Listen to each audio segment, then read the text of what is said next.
Hello friends, welcome to Kuppu's kitchen. இன்றைக்கி வீடியோவில் நம்ம என்ன ரெசிபி பார்க்க போகிறோம்னா கலத்தாப்பம். இது எப்படி செய்கிறதுன்னு பார்த்துக்க முன்னாடி இது வரைக்கும் நீங்கள் நம்ம சேனலை சப்ஸ்கிரைப் பண்ணாமல் இருந்தீங்கன்னா மறக்காமல் சப்ஸ்கிரைப் பண்ணுங்கள், லைக் பண்ணுங்கள், ஷேர் பண்ணுங்கள், கமெண்ட்ஸ் பண்ணுங்கள். மறக்காமல் பெல் நோட்டிஃபிகேஷனை கிளிக் பண்ணுங்கள். அப்போ தான் நாங்கள் அப்லோட் பண்ணுற வீடியோஸ் வந்து உங்களுக்கு உடனுக்குடன் வந்து சேரும். வாங்க இந்த கலத்தப்பம் எப்படி செய்கிறதுன்னு பார்க்கலாம். கிச்சனுக்குள்ளே போகலாம். இப்போ நாம் முதல்ல ஒரு பாத்திரம் எடுத்துக்கிட்டேன். அந்த பாத்திரத்தில் ஒரு கப் அளவு வந்து பச்சரிசியை வந்து எடுத்துக்கிறேன். உங்ககிட்ட பச்சரிசி இல்லைன்னா புழுங்கல் அரிசி எடுத்துக்கலாம், பாஸ்மதி ரைஸ் எடுத்துக்கலாம். நான் வந்து பச்சரிசி வந்து ஒரு கப் அளவு எடுத்துக்கிட்டேன். இதை வந்து நல்லா வந்து வாஷ் பண்ணிடலாம். 2லேருந்து 3 முறை நல்லா இந்த பச்சரிசியை வந்து நல்லா வாஷ் பண்ணி எடுத்துக்கணும். இதில் இருக்க அழுக்கு எல்லாமே போகிற அளவுக்கு நல்லா வாஷ் பண்ணி எடுத்துக்கலாம். இப்போ நான் வந்து வாஷ் பண்ணி கொண்டு வந்துட்டேன். இதில் தேவையான அளவு வந்து தண்ணியை சேர்த்துட்டு இது வந்து குறைஞ்சது 4 மணி நேரம் நல்லா வந்து ஊற வைக்கணும். அப்போ தான் கலத்தாப்பம் நல்லா சாஃப்டாக வரும். 4 மணி நேரம் நல்லா ஊறட்டும். ஒரு பிளேட் போட்டு மூடி வச்சிடலாம். 4 மணி நேரம் கழித்து நம்ம எடுத்து பார்க்கலாம். பச்சரிசி நல்லா வந்து ஊறி வந்திருக்கு. இப்போ இதில் இருக்க தண்ணியெல்லாம் கம்ப்ளீட்டாக ஃபில்டர் அவுட் பண்ணிடலாம். ஃபில்டர் அவுட் பண்ணிவிட்டு மிக்சர் ஜார் எடுத்துக்கலாம். மிக்சர் ஜாரில் நம்ம ஏற்கனவே தயார் பண்ணி வச்சுருந்த பச்சரிசியை வந்து தண்ணி இல்லாமல் இதில் சேர்த்துக்கலாம். நான் வந்து மொத்த பச்சரிசியை வந்து மிக்சர் ஜாரில் சேர்த்துட்டேன். சேர்த்ததுக்கப்புறமா நம்ம தண்ணியை சேர்த்துக்கலாம். ஒரு கப்பளவு வந்து பச்சரிசிக்கு ஒரு கப்பளவு வந்து தண்ணியை சேர்க்கணும். அடுத்து வாசத்துக்கு 2 ஏலக்காய் வந்து சேர்த்துக்கிறேன். அடுத்து சாதம் சேர்த்துக்கலாம். 2 டேபிள் ஸ்பூன் அளவு வீட்டில் வடித்து வச்சுருந்த சாதத்தை வந்து சேர்த்துக்கலாம். சேர்த்தாச்சு சாதம் பார்த்திங்கன்னா. அடுத்து நான் வந்து கொஞ்சமாக உப்பை வந்து சேர்த்துக்கிறேன். 1/4 டேபிள் ஸ்பூன் அளவு வந்து உப்பை சேர்த்துக்கிறேன். உப்பை சேர்த்ததுக்கப்புறமா ஜார் மூடியை வந்து க்ளோஸ் பண்ணிவிட்டு நல்லா மைய அரைச்சி எடுத்துகிட்டு வரணும். இது நரன்னு இருக்கக்கூடாது. மாவு பார்த்திங்கன்னா நல்லா மைய அரைச்சி எடுக்கணும். பார்க்கவே நமக்கு தேங்காய் பால் மாதிரி இருக்கணும். அந்தளவுக்கு நம்ம வந்து மைய அரைச்சி எடுத்துகிட்டு ஒரு பாத்திரத்தில் வச்சிடலாம். வெள்ளை கரைசலை வந்து தயார் பண்ணிக்கலாம். கேஸ் ஸ்டவ் ஆன் பண்ணிவிட்டு பாத்திரம் வச்சுட்டேன். நான் ஒரு கப் பச்சரிசிக்கு ஒரு கப் அளவு வந்து நாட்டு சர்க்கரையை வந்து சேர்த்துக்கிறேன். எங்ககிட்ட நாட்டு சர்க்கரை தான் இருந்தது, அதனால் நான் நாட்டு சர்க்கரை சேர்த்துக்கிட்டேன்.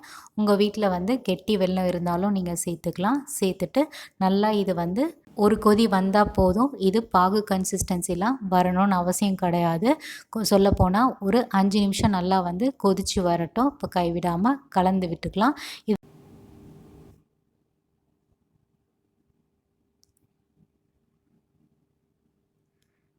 இப்போ பாருங்கள் நல்லா வந்து சூடாக ஆரம்பிச்சிருச்சு. நாட்டு சர்க்கரை தண்ணி பார்த்திங்கன்னா இது நல்லா ஒரு கொதி வரட்டும். கைவிடாமல் கலந்து விட்டுட்டே இருப்போம்.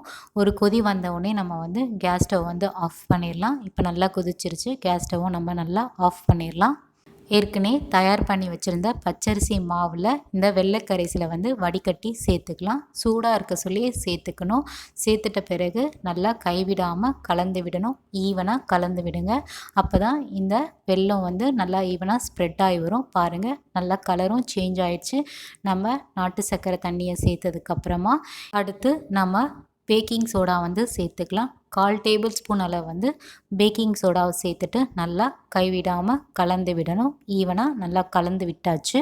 அடுத்து நம்ம வந்து கலத்தாப்பம் செய்ய ஆரம்பிச்சிடலாம். அதுக்கு கேஸ் ஸ்டவ் ஆன் பண்ணிவிட்டு நான் வந்து ப்ரெஷர் குக்கர் எடுத்திருக்கேன். நல்லா அடிகனமான உள்ள பாத்திரத்தை நீங்கள் எடுத்துக்கோங்க. 4 டேபிள் ஸ்பூன் அளவு வந்து ரீஃபைண்ட் ஆயிலை நான் சேர்த்துக்கிறேன். உங்களுக்கு நெய் வேணும்னாலும் நீங்கள் சேர்த்துக்கலாம். அது உங்கள் விருப்பம்தான். நான் 4 டேபிள் ஸ்பூன் அளவு வந்து ரீஃபைண்ட் ஆயிலை சேர்த்துட்டேன். அடுத்து சின்னதாக கட் பண்ணி வச்சுருந்த தேங்காவை வந்து சேர்த்துக்கிறேன். இதை நல்லா வந்து வறுத்து விடணும். நல்லா வந்து பொன்னிறமாக ஆகிற வரைக்கும் இந்த தேங்காவை வந்து வறுத்து எடுத்துக்கணும். இன்கேஸ் வந்து நீங்கள் சில்வர் ப்ரெஷர் குக்கர் எடுத்திங்கன்னா நீங்கள் ஒரு தோசைக்கல்லை வச்சுட்டு அதுக்கு மேலே நீங்கள் ப்ரெஷர் குக்கரை வச்சுட்டு நீங்கள் செய்ய ஆரம்பிங்க. இப்போ பாருங்கள் நல்லா வந்து பொன்னிறமாக ஆகிற வரைக்கும் தேங்காவை வந்து வறுத்து எடுத்துக்கலாம். ஈவனாக ஸ்ப்ரெட் ஆகட்டும். இப்போ பாருங்கள் நல்லா வறுபட்டுடுச்சு. கொஞ்சமாக நான் வந்து எடுத்து ஒரு பிளேட்டில் வந்து ட்ரான்ஸ்ஃபர் பண்ணி எடுத்து வைக்கிறேன். அடுத்து நம்ம வந்து பொடி பொடியாக கட் பண்ணி வச்சுருந்த வெங்காயத்தை வந்து சேர்த்துக்கலாம். நான் இதுக்கு பார்த்திங்கன்னா பெரிய வெங்காயம் தான் எடுத்திருக்கேன்.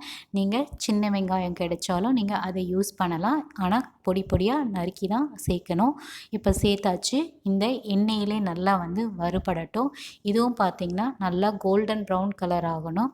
அது வரைக்கும் நீங்கள் நல்லா வறுத்து எடுங்க.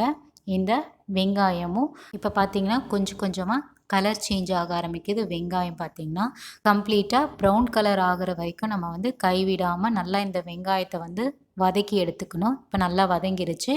இப்போ நான் வந்து கொஞ்சமாக வந்து வெங்காயத்தையும் நான் வந்து ஒரு பிளேட்டில் வந்து ட்ரான்ஸ்ஃபர் பண்ணி எடுத்து வச்சுக்கிறேன். ஏற்கனவே தயார் பண்ணி வச்சுருந்த நாட்டு சர்க்கரையும் பச்சரிசியும் நம்ம வந்து ஹை ஃப்ளேமில் வச்சு இதில் சேர்த்துக்கணும். ஒரு 30 செகண்ட்ஸ் மட்டும் ஹை ஃப்ளேமில் இருக்கட்டும். இதுக்கப்புறம் நம்ம வந்து தனியாக எடுத்து வச்சுருந்த வெங்காயம் வறுத்ததும் இதில் சேர்த்துக்கலாம். ஒரு 30 செகண்ட்ஸ் மட்டும் ஹை ஃப்ளேமில் இருக்கட்டும். அடுத்து நம்ம வந்து கம்ப்ளீட்டாக வந்து லோ ஃப்ளேமில் வச்சிடணும். இப்போ வந்து லிட்டை போட்டு க்ளோஸ் பண்ணிடலாம். இப்போ கம்ப்ளீட்டாக இது வந்து லோ ஃப்ளேமில் தான் இருக்கணும். ஒரு 10 நிமிஷம் வந்து லோ ஃப்ளேம்லேயே நல்லா வேகட்டும். நீங்கள் இதை டைமர் செட் பண்ணிக்கோங்க. அதுக்கு மேலே நீங்கள் விட்டிங்கன்னா தீஞ்சு போக வாய்ப்பு இருக்குது. 10 நிமிஷம் கழித்து கேஸ் ஸ்டவ் வந்து ஆஃப் பண்ணிவிட்டு அப்படியே வந்து ஒரு 1 மணி நேரம் விட்டுருங்க. 1 மணி நேரம் கழித்து நீங்கள் ஓப்பன் பண்ணி பார்த்தீங்கன்னா இந்த மாதிரி வந்திருக்கும். நான் குவான்டிட்டி வந்து கம்மியாக போட்டதுனால எனக்கு கம்மி குவான்டிட்டியாக வந்திருக்கு. ஸோ அதனால தான் எனக்கு லெஸ்ஸான குவான்டிட்டியில் காமிக்குது. இப்போ இதை வந்து ஒரு பாத்திரத்தில் வந்து ட்ரான்ஸ்ஃபர் பண்ணிவிட்டு உங்களுக்கு விருப்பமான சைஸில் வந்து நீங்கள் பீசஸ் போட்டுக்கோங்க. இந்த ரெசிபி பார்த்திங்கன்னா கேரளா சைடில் வந்து செய்வாங்க. ஸோ அங்கே வந்து ட்ரெடிஷ்னல் ரெசிபி. அதை நான் இங்கே வந்து ட்ரை பண்ணி பார்த்தேன். ரொம்ப அருமையாக வந்தது. கண்டிப்பாக நீங்களும் இது செஞ்சு பார்த்துட்டு எப்படி இருக்குன்றத எங்களுக்கு மறக்காமல் கமெண்ட்ஸில் தெரியப்படுத்துங்க. இதனோட டேஸ்ட்டே வந்து டிஃப்ரெண்ட்டாக இருந்தது. இதுக்கு முன்னாடி நான் வந்து சாப்பிட்டதே கிடையாது. இது ஃபர்ஸ்ட் டைம் நான் வந்து ட்ரை பண்ணியிருக்கேன்.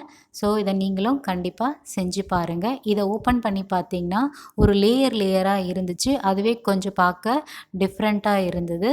இந்த ரெசிபி பார்த்திங்கன்னா குழந்தைங்கள்லேருந்து பெரியவங்க வரைக்கும் விரும்பி சாப்பிடுவாங்க. இது டிஃப்ரெண்ட்டான ஒரு ரெசிபி தான். என்னோட கேரளா ஃப்ரெண்டு வந்து இதை சஜஸ்ட் பண்ணியிருந்தாங்க. ஸோ நானும் ட்ரை பண்ணேன். ரொம்ப அருமையாக வந்திருந்தது. நிறைய பேர் நம்ம சேனலை சப்ஸ்கிரைப் பண்ணாமல் பார்க்குறீங்க. மறக்காமல் சப்ஸ்கிரைப் பண்ணிவிட்டு சப்போர்ட் பண்ணுங்கள். இதே போல் வேறு ஒரு ரெசிபி வீடியோவில் நாம் சந்திக்கலாம். பை.